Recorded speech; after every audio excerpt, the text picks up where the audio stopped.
Hi hello నమస్తే అండి. నేను మీ లక్ష్మీ చౌదరిని. వెల్కమ్ టు మిస్టీ మధురిమలు తెలుగు ఆడియో స్టోరీస్ ఛానల్. అందాల పొదరిల్లు పార్ట్ 16తో మీ ముందుకి వచ్చేసాను. కథలోకి వెళ్లే ముందు వీడియో నచ్చితే ఒక లైక్ ఇచ్చి అలాగే హైప్ ఇచ్చి కథని ప్రోత్సహించండి. ఇక ఆలస్యం చేయకుండా కథలోకి వెళ్ళిపోదాం. స్కాన్ చేయడం అయిపోవడంతో అన్వేష్ రూమ్కి వెళ్ళి బాబుని తీసుకొని ఐషు క్యాబిన్లోకి వెళ్ళిపోతుంది అమృత. స్కాన్ రిపోర్ట్ చూస్తున్న ఐషుతో, పూర్తిగా లోపలంతా తగ్గిపోయిందా అక్క? ఇంకా ఏమైనా ప్రాబ్లం ఉందా అని అడుగుతుంది అమృత. ఈసారి నువ్వు తింగర వేషాలు వేయకుండా నీ సొంత నిర్ణయాలు తీసుకోకుండా నేను చెప్పినట్టు చేసినందుకు త్వరగా రికవరీ అయిపోయావు. నార్మల్ అయిపోయింది లోపల కూడా మొత్తం. ఇక నువ్వు ఫ్రీగా ఉండొచ్చు. ఈ విషయంలో అయినా కూడా నీ పనులు నువ్వు చేసేసుకోవచ్చు. ఇంకా మా మరిది గారిని కూడా వస్తువులు ఉంచక్కర్లేదు ఇంకా అని ఐవింగ్ చేస్తూ చెబుతుంది ఐషు. నిజమా అక్క అని ఆనందంగా అడుగుతుంది అమృత. హా అమ్మో, ఇంకే విషయంలో అయినా నువ్వు జాగ్రత్తగా ఉండాల్సిన అవసరం లేదు. హ్యాపీగా ఇంతకు ముందులా నీ డైలీ రొటీన్ స్టార్ట్ చేసేయచ్చు. అంటే నేను ఆఫీసుకు కూడా వెళ్ళిపోవచ్చు కదా ఇంకా అని అడుగుతుంది అమృత. చెప్పానుగా, డైలీ రొటీన్ మొత్తం నువ్వు చేసేయచ్చు. కాకపోతే వాడికి ఫీడింగ్ చేస్తున్నావుగా, ఆఫీస్కి ఎలా వెళ్తావు? 6th మంత్ వచ్చే వరకు ఇంట్లో ఉండి మీ బావగారు వర్క్ ఏమైనా ఇస్తే చేసుకో. ఎలాగో నీకు సర్జరీ అయింది కాబట్టి ఇవ్వడానికి నీకు ఇక పాలు కూడా ఎక్కువ రోజులు ఉండవు. 6th మంత్ వచ్చే వరకు వాడికి ఫీడ్ చేయి. తర్వాత మాన్పించవచ్చు. అన్నప్రాసన అయ్యాక ఇక వాడి బాధ్యత అత్తయ్య వాళ్ళకి అప్పగించి ఆఫీస్కి వెళ్దావు కానీ. వెళ్ళాలక్క. పాపం బావగారికి చాలా వర్క్ ఎక్కువైపోతుంది. అయితే ఇంకో నెల 15 రోజులు ఇంట్లోనే ఉండాలన్నమాట. ఎన్ని రోజుల్లో తిరిగి వస్తుంది కానీ అత్తయ్య వాళ్ళ షష్ఠిపూర్తి కూడా ఉంది కదా, ఆ పనులు కూడా మనం చూసుకోవాలి కదా. ఇంట్లో ఉండి నువ్వు కొద్దిగా అవన్నీ చూసుకోవచ్చు. అక్క, బావగారికి నువ్వు చెప్పు, ఇక వర్క్ ఇవ్వచ్చు అమృతకి, ఏం ప్రాబ్లం లేదు అని. నువ్వు చెప్పందే నేను అడిగినా బావగారు ఇవ్వరు.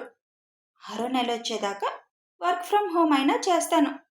ఇంకా మీ మరిది గారికి కూడా ఒక మాట చెప్పు, ఇక అమృతకి నువ్వు దూరంగా ఉండాల్సిన అవసరం లేదు అని. నేను చెప్తే నమ్మరు ఆయన అని అంటుంది అమృత. హహా, మొత్తానికి నీ మాట ఎవ్వరూ నమ్మడం లేదంటావు. అక్క, చేసిన పిచ్చి పనికి ఇప్పుడు నా మీద ఎవ్వరికి నమ్మకం లేదు. అత్తయ్య వాళ్ళకు కూడా నేను ఇంకా అన్ని పనులు చేయొచ్చని నువ్వు చెప్తేనే నన్ను చేయనిస్తారు. నేను చెప్పినా కూడా నన్ను పని ముట్టుకోనివ్వరు. ఒకసారి నమ్మకం కోల్పోతే అది సంపాదించడం ఎంత కష్టమో ఇప్పుడిప్పుడే ఎక్స్పీరియన్స్ అవుతుంది అని అమృత దీనంగా అంటుంది. సర్లే, నేను చెప్తానులే కానీ నా మరిదికి నేనేం చెప్పనమ్మా. వెళ్ళి నువ్వే స్కాన్ రిపోర్ట్ తన ముందు పెట్టు, తనకే అర్థమవుతుంది అని ఐషు నవ్వుతూ అంటుంది. ఆహా, ఏది పెట్టు, వదిన మాట తప్ప ఏది నమ్మరాయన. ప్లీజ్ అక్క, మీరు డాక్టర్లే కదా, ఏ విషయమైనా చర్చించుకోవచ్చు కదా అని రిక్వెస్టింగ్గా అంటుంది. ఏంటి, పాపం మా మరిదికి దూరంగా ఉండలేకపోతున్నావా?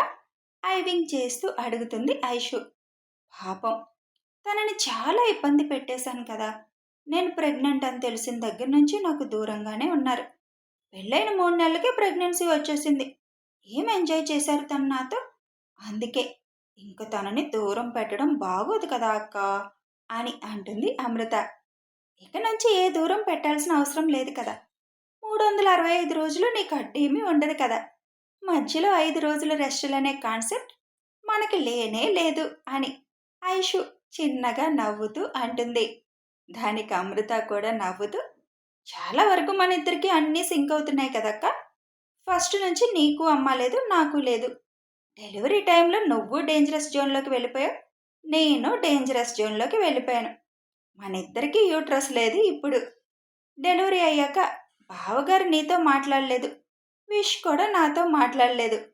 ఫస్ట్ నీకు బాబే పుట్టాడు, నాకు ఇదిగో ఈ బుజ్జిగాడు పుట్టేశాడు. అవకాశం ఉంటే నెక్స్ట్ పాప పుట్టేసేదేమో నాకు అని అమృత అంటుంది నవ్వుతూ. బాగానే సింక్ అయ్యాయిలే మన ఇద్దరి సిచ్యువేషన్స్. నీకు పాప మీద ఎక్కువ ఇంట్రెస్ట్ ఉంటే వీడికి 3 years వచ్చాక ఒక అమ్మాయిని అడాప్ట్ చేసుకోవచ్చులే. ఇంట్లో ఎవరు అబ్జెక్షన్ కూడా పెట్టరు అని ఐషు అనగానే, పాప కావాలంటే అడాప్ట్ చేసుకోవాల్సిన అవసరం ఏముందక్క? నా ఆశీ బంగారం ఉంది కదా, ఇంకా వేరే పాప ఎందుకు? ఇక ఇద్దరు వస్తారు మన ఇంటికి తోడికోడళ్ళు, వాళ్ళకి పుట్టరా పాపలు? చాలక్క. లేదు అన్న అసంతృప్తి నాకేం లేదు. అసలు తల్లయ్యే అవకాశాలు లేని నన్ను ఈ బుజ్జిగాడికి తల్లించేశావు, అది చాలు నాకు అని అంటుంది అమృత. సరే మరి, ఇంక నువ్వు ఇంటికి వెళ్ళు అని అంటుంది ఐషు. ఒకసారి విష్ణు కలిసి వెళ్తానక్క, మర్చిపోకుండా విష్కి ఒక మాట చెప్పు. ఏంటి, ఈరోజే మా విష్కి సర్ప్రైజ్ ఇచ్చేయాలనుకుంటున్నావా? ఇంకా ఆలస్యం ఎందుకక్క? ఇన్ని రోజులు తన ఫీలింగ్స్ అన్నీ ఆపుకొని కేవలం నా కోసమే ఆలోచించిన విష్కి ఇంక అవకాశం ఉన్నా దూరంగా ఉండడం ఎందుకు? ఓకే మేడం, నీకు నచ్చినట్టు చేసుకోపో అని అంటుంది ఐషు. అమృత ఐషు చైర్ దగ్గరకు వచ్చి ఐషు బొగ్గ మీద ముద్దు పెట్టి థ్యాంక్ యూ అక్క అంటూ అక్కడి నుంచి పరుగున బయటకు వెళ్ళిపోతుంది. ఈ కోతి మళ్ళీ కోతి వేషాలు వేయడం మొదలు పెడుతుంది అని నవ్వుకుంటూ హరిగారితో మాట్లాడడానికి హరిగారి దగ్గరికి వెళ్తుంది ఐషు. అమృత అన్వేష్ క్యాబిన్లోకి వెళ్ళేసరికి ఎవరివో రిపోర్ట్స్ చూస్తూ ఉంటాడు. అన్వేష్ ముందు స్కాన్ రిపోర్ట్ పెడుతుంది అమృత. ఏంటి మేడం, ఏమన్నారు వదినా అని అంటాడు అన్వేష్. మీ ఆవిడ అమృత గారు ఇంకా పూర్తిగా తన రొటీన్ లైఫ్ స్టార్ట్ చేయొచ్చని స్టాంపు వేసి మరీ చెప్పారు మీ వదిన గారు. డైలీ రొటీన్ అంటే అన్నీ అని ఒత్తి పలుకుతూ అంటుంది అమృత.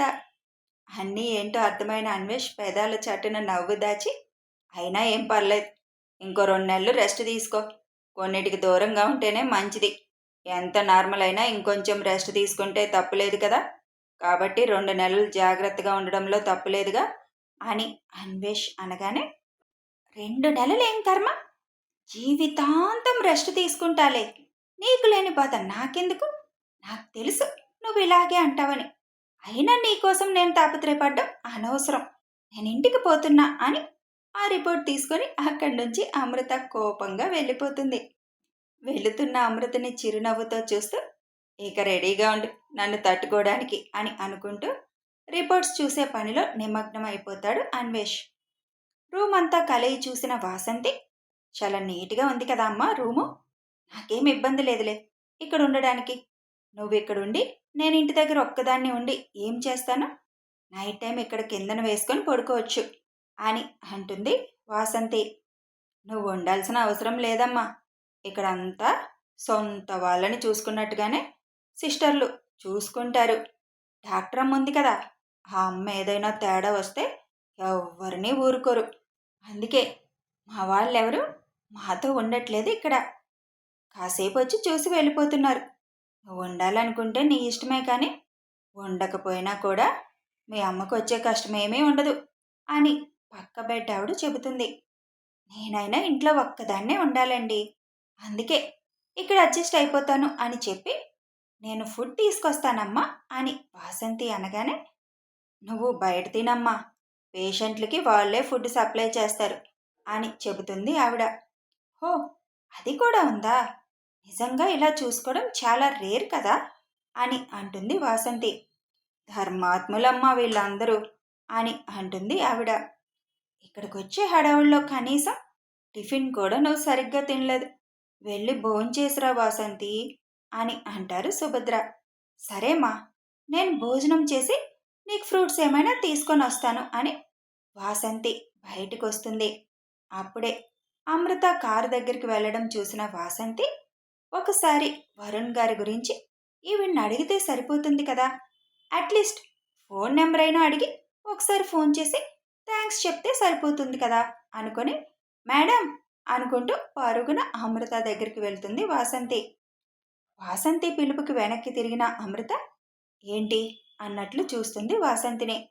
మేడం, ఏమనుకోకుండా వరుణ్ గారు ఎక్కడుంటారో మీరైనా చెప్పొచ్చు కదా, ఇంత హెల్ప్ చేసిన ఆయనకి కనీసం థ్యాంక్స్ కూడా చెప్పకపోవడం మంచి పద్ధతి కాదని నాకు అనిపిస్తుంది, లేదంటే ఒకసారి సార్ నెంబర్ అయినా ఇస్తారా, ఫోన్ చేసైనా థ్యాంక్స్ చెప్తాను అని అంటుంది.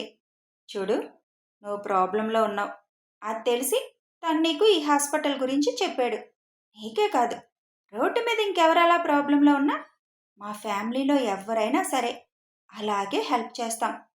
తిరిగి థ్యాంక్స్‌ల కోసం ఎదురు చూడం. కాబట్టి నువ్వు థ్యాంక్స్ చెప్పలేకపోయానని ఫీల్ అవ్వనవసరం లేదు.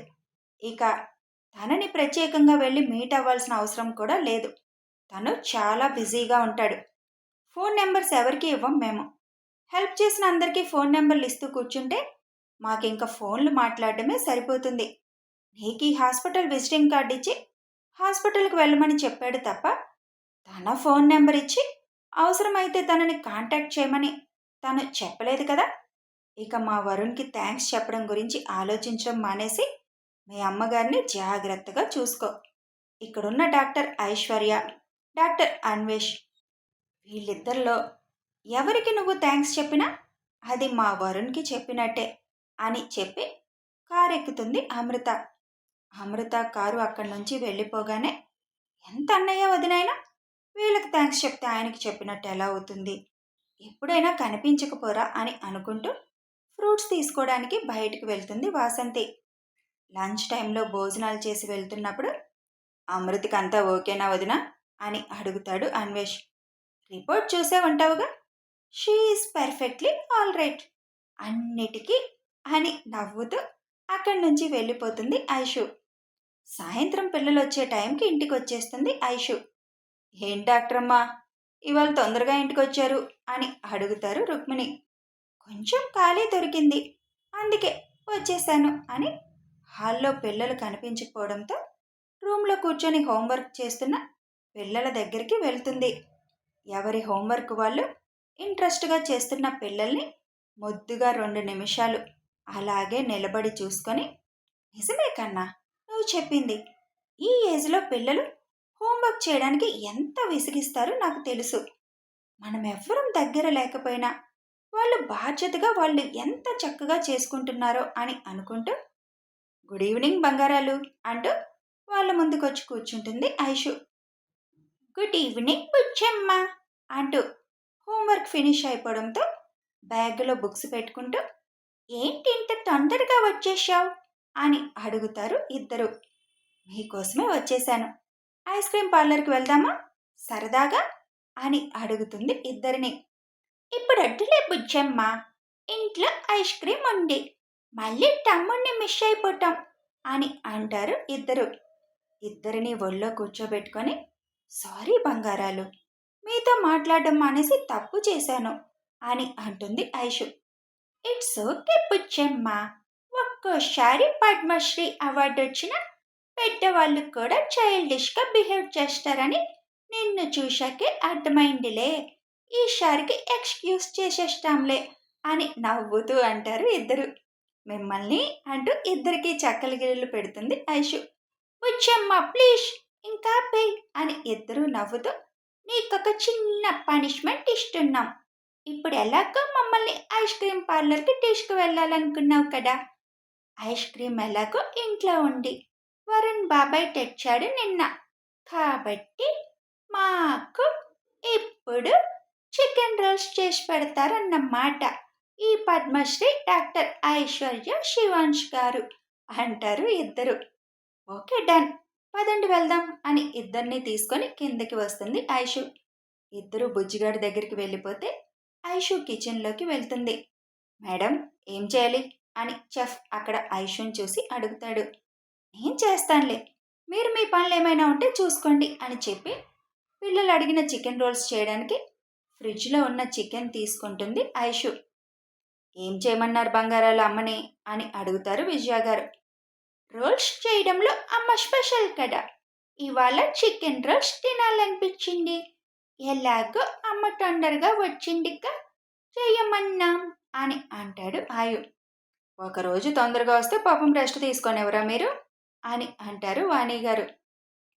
బుజ్జమ్మ అడిగింది అందుకే చెప్పాం, మీరు వెళ్ళి హెల్ప్ చేస్తే మా అమ్మకి కొద్దిగా కష్టం తగ్గుతుందిగా అని అంటుంది ఆశి.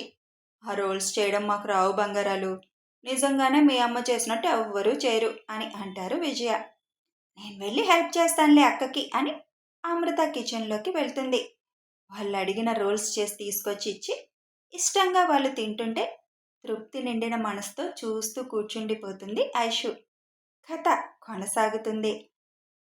వాసంతి గురించి ఏవేవో ఊహించుకుంటున్నారుగా, అప్పుడే మీరు చెప్పేస్తున్నారుగా తనని మధ్యలోకి రానివ్వద్దని.